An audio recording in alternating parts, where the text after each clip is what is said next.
Hi, dito ako nakatambay. Dito kami sa parking. Ito yung second day na magpa-practice si Angel doon sa Volkswagen na sasakyan. So, nandun na yung dalawa. Bago yung sumakay, marami munang sabi-sabi. Ayan yung dadrive ni Angel. Mas medyo malaki yan doon sa sasakyan ko. Ito kami sa parking lot. Walang masyadong sasakyan dito. Tsaka ngayon holiday, kaya walang masyadong sasakyan dito. Pinababa niya ako. Pwede namang sa loob yung iba nga. Maraming sakay sa loob.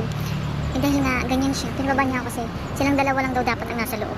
At syempre dahil hindi ako kasama niya, kinakabahan siya kasi medyo strict ang kanyang taga-turo. Ano ba ang tagal nyo? Ilang years pa ba bago kayo magsimula? Naku, ang tagal. Ano ba yan? Mayos ka dyan. Lumayo na ako sa kanila kasi dapat isa lang yung nagmamaro. Kasi mahirap kapag dalawa yung nagtuturo, kaya lumayo-layo na ako doon. Kaya syempre iba-iba naman yung tao sa pagtuturo. Kaya hinayaan ko na lang yung dalawa. At least nakapag-drive na siya dun sa sasakyan ko. Hindi na masyadong talagang first time. Ayun na, sasakay na siya. Dadadan. Kinakabahan na yan. Kahaloy, ano ba yan? Sinisit pang tukawan. Ay naku, perang years pa kaya bago matapos. Yun na, naka-seatbelt na siya. Yung sa akin, ginagamitan ng susi, yan hindi na. Bali, siya, automatic. Push the button lang, mag-start na siya. So kahaloy, pag sa kuya, yan, go na. Kadawal pang taram.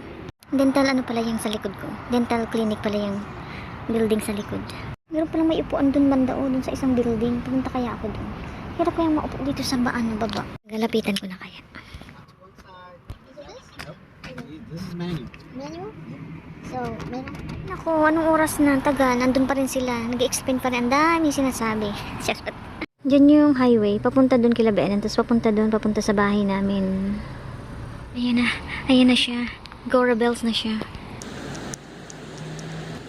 Magpa-park ulit. Galing sa pag-park. Park ulit. Char.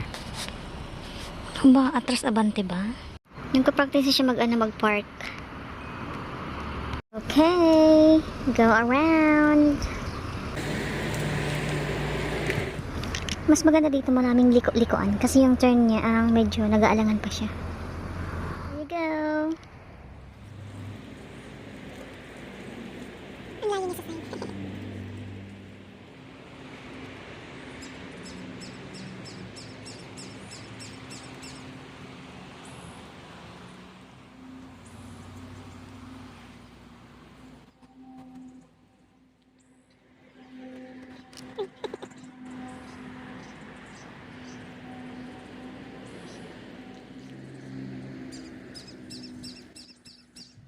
Nakadami na saling ikot. Ayun na, iwanan nila palabas na yun. Ayun sa may upuan. Nawala na sila. May upuan dun sa isang building. Kasi napapagod na ako maupo sa baba. Ito, may upuan dito. Nag-park na si Jel dito. Ayan yung park niya. Not bad. Napagod siya. Ay, sasakay uli. Paalis na kami dito sa parking lot. Tapos na siya mag-practice. Happy na siya, happy. Right. I was on it.